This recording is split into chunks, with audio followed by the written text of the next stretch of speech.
पिछले कई सौ वर्षों में सनातन धार्मिक शास्त्रों से स्त्रियों को लेकर बहुत से विषय इस प्रकार तोड़ मरोड़ कर या आधे अधूरे प्रस्तुत किए गए हैं कि आज ये समय आ गया है कि हमारी बहनें, माताएं और बेटियां पूछती हैं कि क्या मासिक धर्म के दौरान वो इतनी अशुद्ध हो जाती हैं कि भगवान उन्हें देखना भी पसंद नहीं करते। आखिर मंदिर के दरवाजे मेंस्ट्रुएशन के दौरान उनके लिए क्यों बंद हो जाते हैं, और अगर वो मंदिर ना भी जाएं तो क्या उन्हें प्रसाद ग्रहण करने का भी अधिकार नहीं दिया जा सकता। प्रसाद तो भगवान का है और भला भगवान किसी का बुरा क्यों चाहेंगे। उनका ये भी सवाल है कि आज आधुनिक युग में तो मासिक धर्म से अशुद्धि न फैले इसके लिए व्यवस्था है, सैनिटरी नैपकिन्स हैं, तो क्या आज भी स्त्रियों को मंदिर जाने से रोका जाना चाहिए। और क्या गायत्री मंत्र जैसे पवित्र मंत्र जो ब्रह्म और मोक्ष की ओर अग्रसर करते हैं वो एक रजस्वला स्त्री के मुख में पढ़कर अपवित्र हो जाएंगे। नमस्ते दोस्तों, आप सभी का हाइपर क्वेस्ट के एपिसोड नंबर 38 में स्वागत है। दोस्तों, पिछले कई महीनों से कई बहनों ने मुझे मैसेजेस किए हैं, ईमेल्स किए हैं, कमेंट्स किए हैं और ऐसी कई चीजों पर प्रश्न किया है कि क्या सच में मेंस्ट्रुएटिंग स्त्री को या बालिका को पूजा नहीं करनी चाहिए, बाल नहीं झाड़ने चाहिए,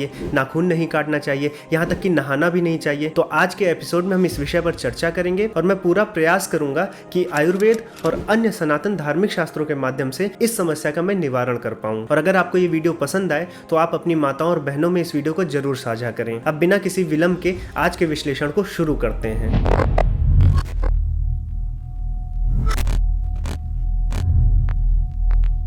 दोस्तों, सनातन धर्म में स्त्रियों का मासिक धर्म या पीरियड्स कभी भी टैबू नहीं रहा है। इनफैक्ट सनातन धर्म में मेंस्ट्रुएशन को पुरुषों के ब्रह्मचर्य जितना सम्मानीय और पवित्र माना गया है। जहां पुरुष ब्रह्मचर्य का कठोर पालन करते हुए जीवन को रचने वाले सीड्स को प्रिजर्व करते हैं, वहीं एक मेंस्ट्रुएटिंग स्त्री, एक रजस्वला महिला इस बात का प्रतीक होती है कि उसने भी ब्रह्मचर्य का पालन करते हुए जीवन को रचने वाले सीड्स का त्याग कर दिया है। तो पुरुषों में संयम और स्त्रियों में त्याग, यानी पुरुषों में ब्रह्मचर्य और स्त्रियों में मासिक धर्म, ये समतुल्य है और सनातन धर्म में बहुत पवित्र कर्म है। अब ये तो दार्शनिक बात हो गई, लेकिन धरातल पर भी आपको ऐसे कई प्रमाण मिल जाएंगे जो इस बात की पुष्टि करते हैं कि स्त्रियों का जो मासिक धर्म है वो सनातन धर्म में टैबू ना होकर एक पवित्र घटना है। इनफैक्ट आज भी आपको इंडिया के सदर्न पार्ट के कई गांवों में देखने को मिल जाएगा कि जब भी किसी बालिका का पहला पीरियड आता है तो उसको सेलिब्रेट किया जाता है, और केवल घर पर ही नहीं बल्कि पूरे गाँव में पब्लिकली उसका सेलिब्रेशन होता है। और एक दो दिन का सेलिब्रेशन नहीं होता, एक हफ्ते और कई कई केसेस में 16 दिन तक ये चलता है। तो अगर सनातन धर्म में मासिक धर्म को एक नीच प्रकृति के कर्म की तरह देखा जाता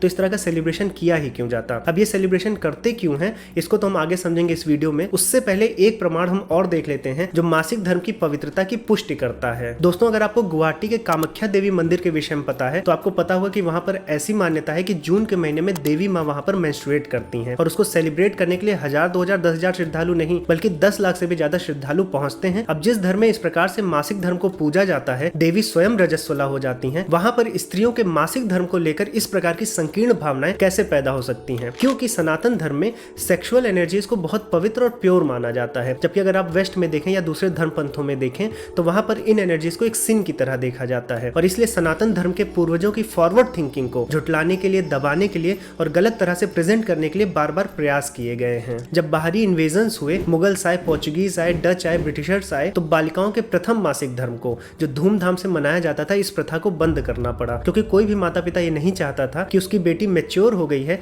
ये बात आक्रांताओं को पता चले। इसलिए गुलामी के वर्षों में विदेशियों के खौफ से मासिक धर्म को मनाने के आयोजन खत्म कर दिए गए, लेकिन इनको मनाने के पीछे एक बहुत बड़ी साइकोलॉजी छिपी हुई है। समाज और माता पिता का दायित्व होता था कि जब प्रथम मासिक धर्म आए तो बालिका का जो अनुभव हो वो आनंदमयी हो, जिससे आगे आने वाले मासिक धर्मों में ये जो आनंदमयी अनुभव है, इनकी स्मृतियां बच्ची को पीड़ा से दूर रखें। आज भी अगर आप देखें तो किसी बहन बेटी के साथ अगर उसके शुरुआती पीरियड्स में कुछ गलत अनुभव हो जाते हैं तो उसको आजीवन पीड़ा उठानी पड़ती है और वो आजीवन पीरियड्स को एक श्राप की तरह देखती हैं। और इसीलिए इस प्रथा को हमारे सनातन धर्म के दूरदर्शी मुनियों ने शुरू की थी, जिसे कालांतर में समाप्त करना पड़ा। और आज आप देखिए तो दूसरे धर्म, पंथों और देशों की जो कंजर्वेटिव थिंकिंग है वो सनातन धर्म में घुस गई है। अब दोस्तों, आपको केवल ये बताया जाएगा कि आपके धर्म की स्त्रियों को मेंस्ट्रुएशन के समय मंदिर नहीं जाने दिया जाता, पूजा नहीं करने दिया जाता, लेकिन आपको पूरी बात कोई नहीं बताएगा। अगर आपको पूरी बात जाननी है तो आपको आयुर्वेद की सुश्रुत संहिता की रजस्वला परिचर्या को पढ़ना पड़ेगा। रजस्वला परिचर्या एक सूची है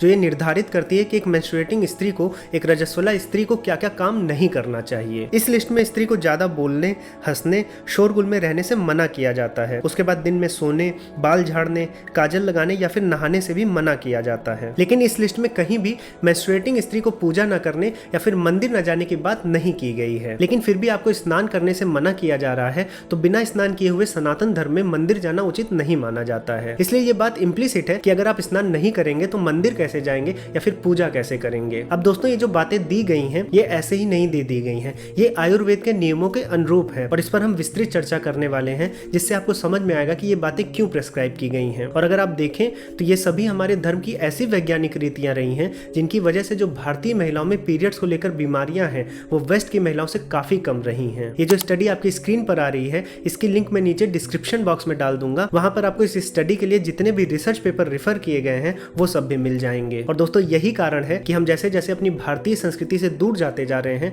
वैसे हमारे देश की जो महिलाएं हैं उनमें मासिक धर्म से रिलेटेड जो बीमारियां हैं जैसे कि पीसीओडी पॉलीसिस्टिक ओवेरियन डिसीज और पीसीओएस पॉलीसिस्टिक ओवेरियन सिंड्रोम बहुत तेजी से बढ़ता जा रहा है। आज हर 10 भारतीय बालिकाओं में एक बालिका को पीसीओएस की प्रॉब्लम है। जिन स्त्रियों या बालिकाओं में पीसीओडी की प्रॉब्लम होती है उनमें जरूरत से ज्यादा मेल हार्मोन टेस्टोस्टेरोन प्रोड्यूस होने लगता है, जिसकी वजह से उन्हें मेंस्ट्रुएशन में प्रॉब्लम आती है। जितनी भी बहनें इस वीडियो को देख रही हैं, अगर आप भी पीसीओडी की समस्या से जूझ रही हैं तो मैं आपको रिकमेंड करूंगा कि आप हाउ टू फाइट पीसीओडी नाम की एक ऑडियो बुक को सुने। ये कुकू एफएम पर उपलब्ध है। इसमें न केवल आपको पीसीओडी और पीसीओएस के विषय में समझाया गया है बल्कि घरेलू उपाय, नेसेसरी लाइफस्टाइल चेंजेस और इलाज के बारे में भी बताया गया है। आप इसको अपना रोजमर्रा का काम करते हुए सुन सकती हैं और अपनी समस्या को अच्छी तरह से समझकर इसका लाभ भी उठा सकती हैं। प्लस ऑडियो बुक से आपका मोबाइल पर स्क्रीन टाइम घट जाता है जो आपकी मेंटल हेल्थ और आईज की हेल्थ के लिए भी बहुत जरूरी है। और दोस्तों कुकू एफएम पर लाइफस्टाइल ही नहीं बल्कि और भी दूसरी कैटेगरीज में 10,000 से भी ज्यादा टाइटल्स उपलब्ध हैं, जहां पर ऑलरेडी 15 लाख से भी ज्यादा लोग दैनिक रूप से 1.5 लाख घंटे का कंटेंट सुन रहे हैं। दोस्तों मंथली केवल 99 रुपीज में ये सारी की सारी ऑडियो बुक्स आपको सुनने को मिल जाती हैं, लेकिन अगर आप कूपन कोड HYPER50 को यूज करेंगे तो आपको पहले महीने का सब्सक्रिप्शन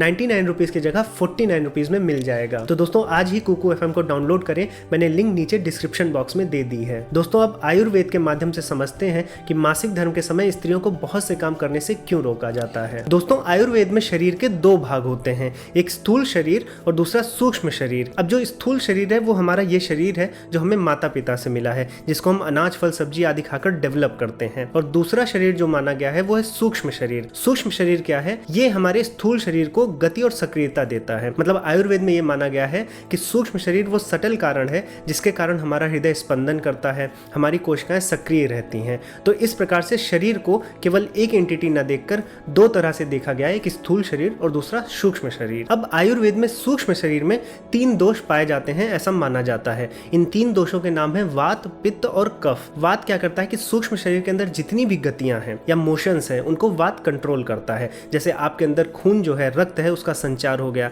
या मल मूत्र की जो गति हो गई, इन सभी चीजों को कंट्रोल करता है। आपके शरीर के अंदर जो वायु की गतियां हैं, चाहे आगमन हो गया या निर्गमन हो गया, उन सभी को वात कंट्रोल करता है। उसके बाद पित्त आता है।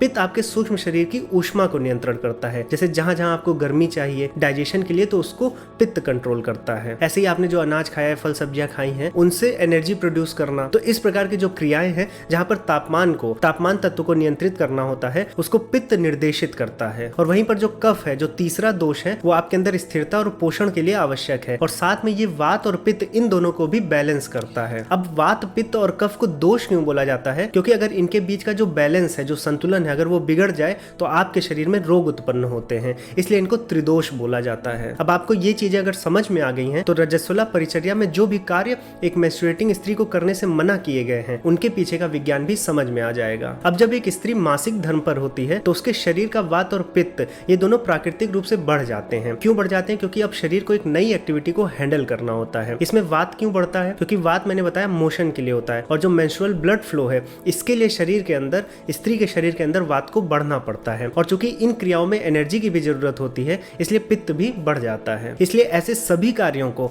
वर्जित बताया गया है मासिक धर्म के दौरान, जिससे आपका वात और पित्त डिस्टर्ब हो जाते हो। जैसे कि मान लीजिए आप नहाते हैं तो नहाने को वर्जित बताया गया है, नहाने को मना किया गया है कि एक रजस्वला स्त्री को मासिक धर्म के दौरान नहाना नहीं चाहिए। क्यों नहीं नहाना चाहिए? क्योंकि पित्त प्राकृतिक रूप से बढ़ा हुआ है, आप नहाकर उसके अगेंस्ट काम करेंगे। आप देखिए आपके घरों में भी जब आप खाना खाते हैं तो खाना खाने के तुरंत पश्चात नहाना मना किया जाता है, क्योंकि डाइजेशन के लिए पित्त बढ़ जाता है, आपका जो टेम्परेचर है पेट का डाइजेशन के लिए बढ़ता है, इसलिए नहाकर उसके अगेंस्ट नहीं जाना है। इसलिए रजस्वला परिचर्या में नहाना नहीं है मासिक धर्म के दौरान, ऐसी बात लिखी गई है। और इसीलिए ही मासिक धर्म के दौरान मेहंदी लगाने से भी मना किया जाता है, क्योंकि मेहंदी एक कूलिंग इफेक्ट छोड़ती है और आपके पित्त को डिस्टर्ब कर सकती है। इसलिए मेहंदी लगाने को भी मासिक धर्म के दौरान एक रजस्वला स्त्री को मना करते हैं। अब ज्यादा तेज से हंसना, जोर जोर से बातें करना, शोर शराबे में रहना, ये सबसे भी वात असंतुलित होता है और वात का प्रकोप बढ़ जाता है। इसलिए जो स्त्री मासिक धर्म पर होती है उसको एक शांत जगह पर रहने को कहा जाता है। अब बाल क्यों नहीं झाड़ना चाहिए, क्यों नहीं नाखून काटना चाहिए? जो भी बहनें माताएं इस वीडियो को देख रही हैं, आपने अनुभव किया होगा कि आपके मेंस्ट्रुएशन के दौरान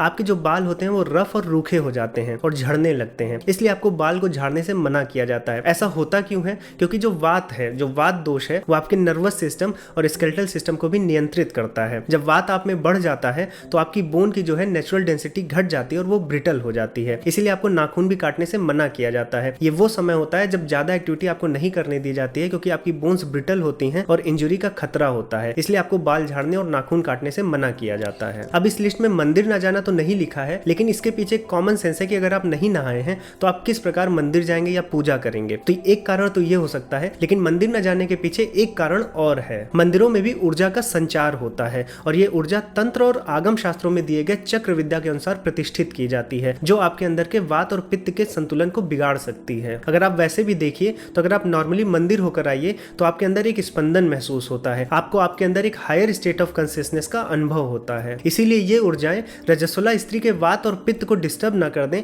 जिसके कारण उनको मासिक धर्म के समय पीड़ा न उठानी पड़े, इसलिए उनको मंदिर जाने से मना किया जाता है। अब बहुत सी बहनों के मन में ये प्रश्न आ रहा होगा कि जब मासिक धर्म के दौरान उन्हें बहुत ढेर सारे कार्य नहीं करने दिए जा रहे, जैसे नहाने नहीं दिया जा रहा है, दिन में सोने नहीं दिया जा रहा है, बहुत तेजी से बातें नहीं करने दी जा रही हैं, मंदिर नहीं जाने दिया जा रहा है, तो उन्हें करना क्या चाहिए? तो सनातन धर्म में मासिक धर्म के दौरान एक जगह पर मौन बैठकर साधना करने को सबसे ज्यादा महत्व दिया गया है। और इसके पीछे भी कारण है, क्योंकि अगर आप देखें तो जो स्त्री होती है जिसको मासिक धर्म होता है उसको रजस्वला स्त्री कहते हैं। रजस्वला का अर्थ होता है कि जो रज है, जो रज गुण है, उसका जो हाश हो रहा है, मतलब रज गुण जो है वो स्त्री को छोड़ के जा रहा है मासिक धर्म के समय। और अगर आपने प्रकृति के 3 गुणों सत रज तम के बारे में पढ़ा है तो आपने ये पढ़ा होगा कि जो रज है वो एक्टिविटी को डिनोट करता है, मतलब जितनी भी एक्टिविटी होती है, मोशंस होती हैं, उसको डिनोट करता है रज। तो रज आपके शरीर से निकल रहा है, इसलिए आप भारी महसूस करती हैं और अपने अंदर आलस्य और थकान को अनुभव करती हैं। अब ऐसे में आपके शरीर में सत और तम ये 2 गुण बचते हैं और सनातन धर्म का रिकमेंडेशन है कि आप सत गुण की तरफ बढ़ें, क्योंकि रज की अनुपस्थिति में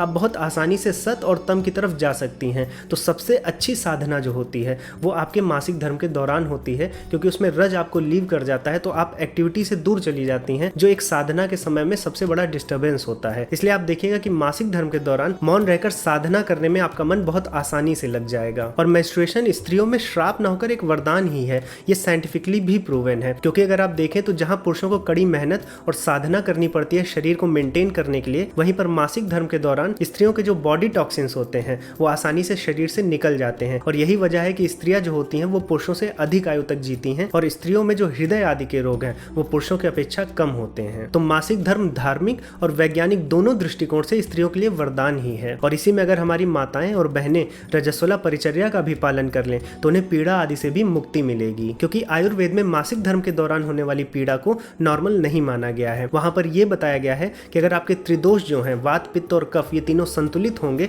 तो आपको पीड़ा बिल्कुल भी नहीं होगी। तो दोस्तों, मैं आशा करता हूं कि इस वीडियो को जो भी माताएं, बहनें या मेरे भाई देख रहे होंगे, उनको सनातन धर्म में मासिक धर्म को लेकर जो भी चीजें दी गई हैं उसके विषय में जो भी प्रश्न उठते हैं उनके उत्तर मिल गए होंगे। और अगर किसी को पीसीओडी या पीसीओएस के बारे में ज्यादा जानना है तो आप कुकू एफएम पर एक हाउ टू फाइट पीसीओडी, जैसे मैंने बताया कि एक ऑडियो बुक है, उसको सुन सकते हैं। और भी ढेर सारी ऑडियो बुक्स हैं वहां पर, उनको सुनकर भी लाभ उठा सकते हैं। मैंने लिंक नीचे डिस्क्रिप्शन बॉक्स में दे दी है। दोस्तों, अगर आपको वीडियो पसंद आई है तो लाइक बटन को जरूर क्लिक करें, अपने परिवारजनों और दोस्तों में भी जरूर साझा करें। अगर आपने चैनल को सब्सक्राइब नहीं किया है तो चैनल को भी जरूर सब्सक्राइब कर लें। अब मैं इस वीडियो को दूंगा यहीं विराम। अब मैं मिलूंगा एक नए विषय के साथ नई वीडियो में, तब तक के लिए जय श्री राम।